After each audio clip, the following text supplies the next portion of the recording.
Welcome back to WION World is One. Thank you so much for staying with us. My name is Him Korsura and here's what we've lined up for you on Speed News today.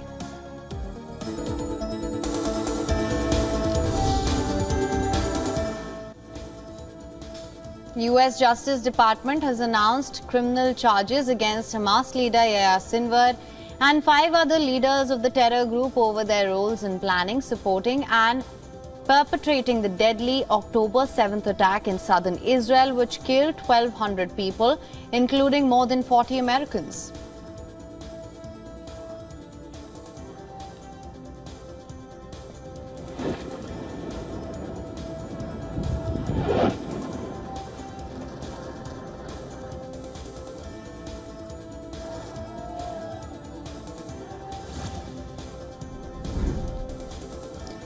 Slovenia, which holds the rotating presidency of the 15-member UNSC Council, has hinted of a likely intervention if talks between Israel and Hamas fail. Slovenia's UN ambassador said patience was running out among the United Nations Security Council members. The Security Council in June adopted resolution which backed a 3-phase plan laid out by US President Joe Biden for a Gaza ceasefire and safe release of the hostages held by Hamas. However, mediation efforts led by the United States, Egypt and Qatar yet to produce a deal between Israel and Hamas.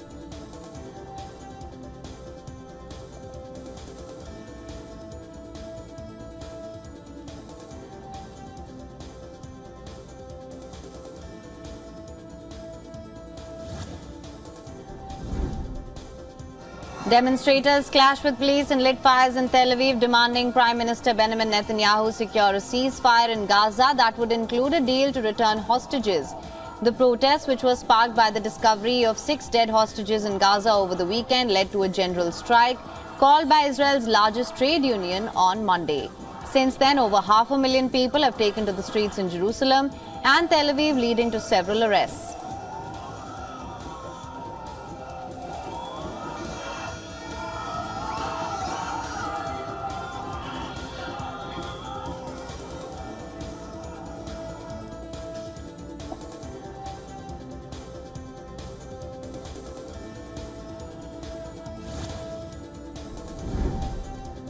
The White House says its latest Gaza ceasefire proposal backed by Israel includes IDF withdrawal from parts of Philadelphia corridor. This comes a day after Prime Minister Benjamin Netanyahu declared Israel must indefinitely retain presence in the stretch. State Department spokesperson Matthew Miller revealed that Israel also has agreed to the proposal, which the US put forward over the coming days with mediators Egypt and Qatar to push for a final agreement.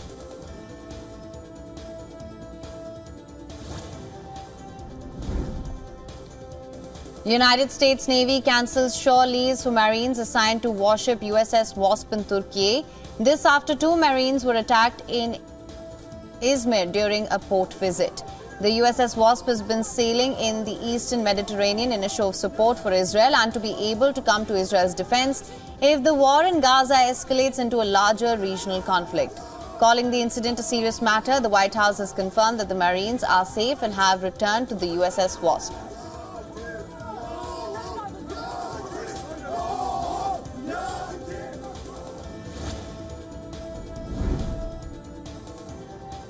The head of the International Atomic Energy Agency met with the Ukrainian President Volodymyr Zelensky in Kyiv before a planned visit to the Russian-occupied Zaporizhzhia nuclear plant.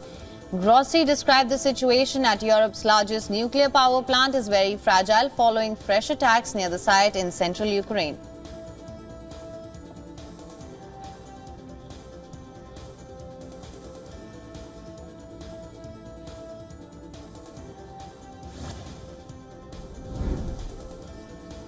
In a major government shake-up amid the war with Russia, at least 6 Ukrainian officials, including members of the Ukrainian cabinet, have stepped down from their positions. Those who resigned include Strategic Industries Minister Alexander Kamyshin, Deputy Prime Minister Ola Stefanishyna, and Justice, Environment and Reintegration Ministers. One of the president's most senior aides, Sharma, was also dismissed as per a presidential decree. This leaves over a third of the cabinet vacant after sackings earlier this year.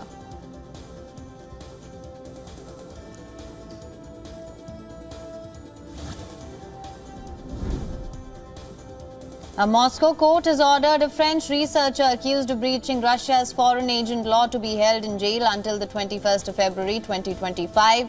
The trial comes amid tensions between Russia and the West over the Ukraine conflict. French citizens have been accused of gathering Russian military information. He faces a maximum sentence of 5 years in prison if convicted.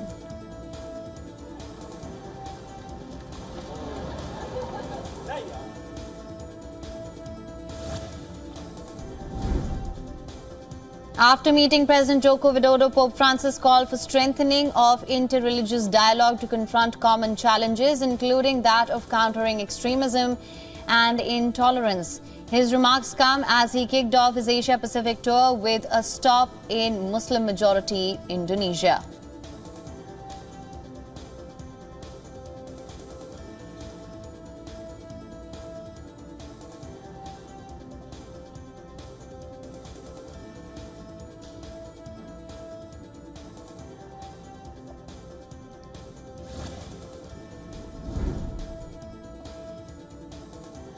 Honduran President Xiomara Castro has denounced on television an alleged coup plot against her government and military leaders. Her statements come hours after a video was released showing her brother-in-law meeting with drug traffickers in 2013 to solicit donations for her election campaign that year. Her comments come amid controversy over her decision to cancel an extradition treaty with the United States that has put powerful drug traffickers in U.S. jails. Huge traffic jams have taken over Bogota's main roads as the Colombian capital and the other cities have been blocked by hundreds of trucks that have lined up in protest against the fuel price increase decreed by the government as parties seek an agreement. The Bogota government has increased the price of diesel fuel to around $2.9 per gallon, an increase of 90 cents. The government said that it was necessary to phase out subsidies to cut a growing budget deficit and direct more funds to education and health.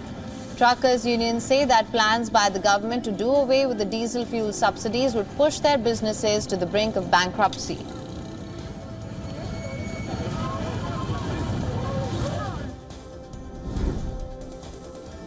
At least 81 dead and several missing after an attack by suspected Boko Haram militants in Nigeria's northeastern Yobe state. A mass funeral was held in the Babangida for 34 victims. According to the local police, around 150 suspected Boko Haram terrorists armed with rifles and rocket-propelled grenades carried out the attack over the weekend, burning shops and houses in the Mafa ward. They say it appeared to be a revenge attack for the killing of 2 Boko Haram terrorists by vigilantes from the village.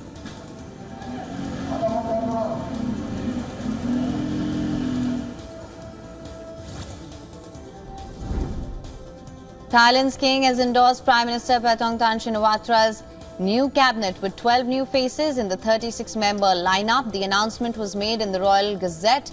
Pheu Thai has 17 of the cabinet positions, which includes ministers and deputy ministers, with the remaining 19 posts divided among its coalition partners. Thank you all for coming.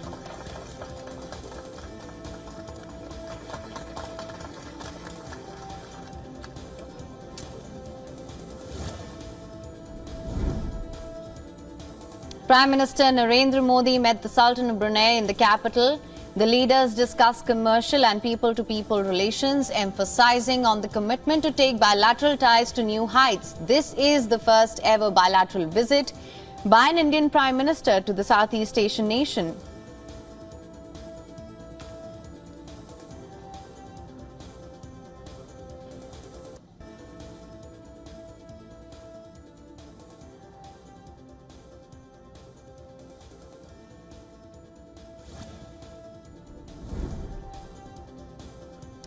Texas has been battered by heavy rain and flash floods. Vehicles were seen passing by stranded cars on flooded streets while navigating through waterlogged roads amidst ongoing rain. Texans have been urged to avoid flooded roads as the National Weather Service has issued a flood watch for west central Texas, anticipating more heavy rainfall in the region.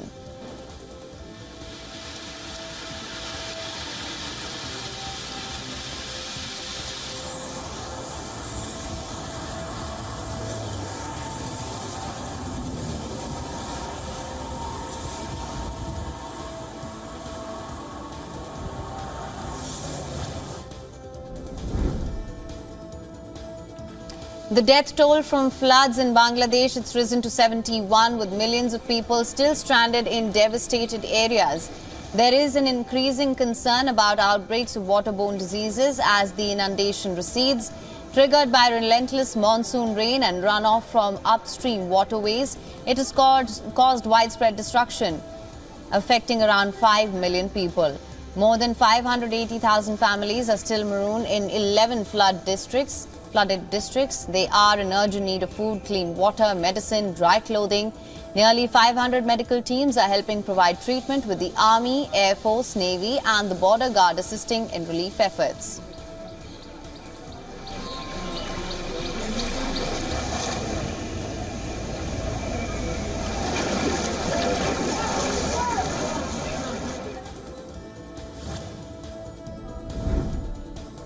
According to reports, Namibia is planning to cull 723 wild animals, including 83 elephants, to address food shortage during the country's worst drought in a century.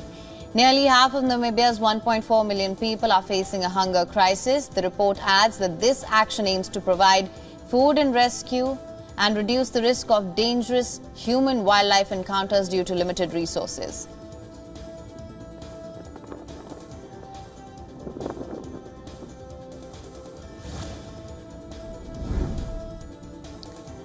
Elon Musk's satellite internet provider Starlink reversed stance and said it would block access to social media platform X. This comes after Starlink, which had its bank accounts frozen by judicial order, informally told the country's telecommunications watchdog that it would not comply with the requirement. Brazil's Supreme Court justice had ordered a ban on X as part of his campaign against disinformation. The dispute spilled to Starlink after X failed to pay fines. Starlink has about 225,000 broadband internet contracts in Brazil.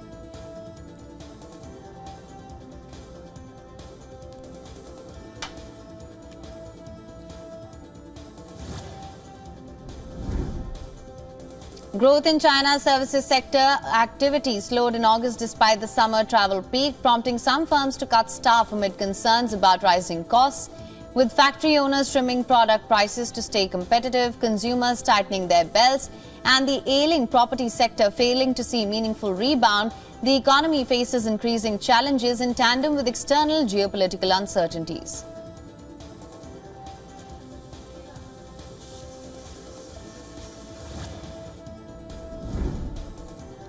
US Vice President Kamala Harris will propose a tax deduction of up to $50,000 for new small businesses on Wednesday. That's a tenfold increase over existing tax benefits. Her latest economic policy is aimed at winning over the middle-class Americans after jumping into the presidential race over a month ago. Harris is aiming to draw a contrast with her opponent, Republican Donald Trump, on broad economic strategies, specifically on tariffs and taxes. Her progressive economic agenda is focused on taxing wealthier individuals and companies more, and increased federal funding for childcare and other social programs aimed at working parents.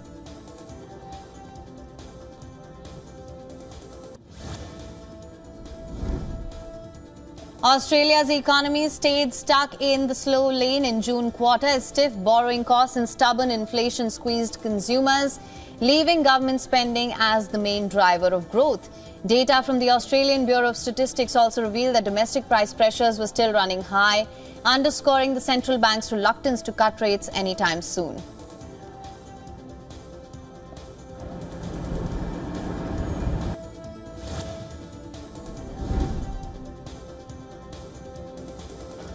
According to a report, a Chinese social media campaign is posing as US voters attack American politicians and spread divisive messages. The campaign is part of a broader Chinese state-linked effort known as Spamouflage, which combines spam with targeted propaganda. Active since at least 2017, Spamouflage has intensified its operations as the presidential election approaches. As per the report, the operation is using thousands of accounts across over 50 websites, forums and social media platforms. Experts have said that Spamouflage has become more aggressive in its attempts to influence US political discourse.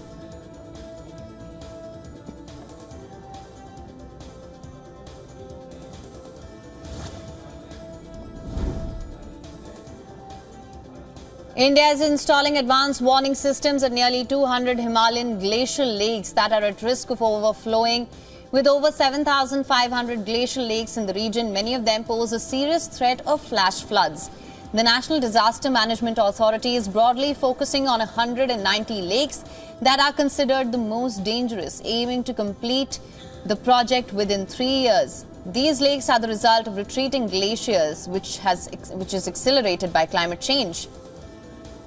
Currently, the team is setting up early warning systems around 6 high-risk lakes in Sikkim, where a flood claimed 77 lives in October 2023.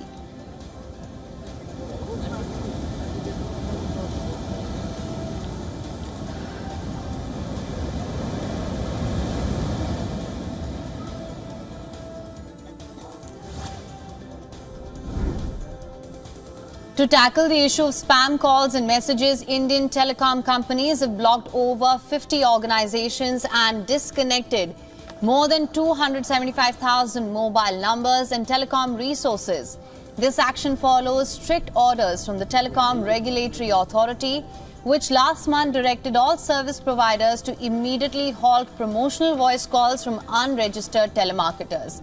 Additionally, it is warned that unregistered telemarketers found misusing telecom resources could face serious consequences, including up to 2 years of disconnection and being blacklisted.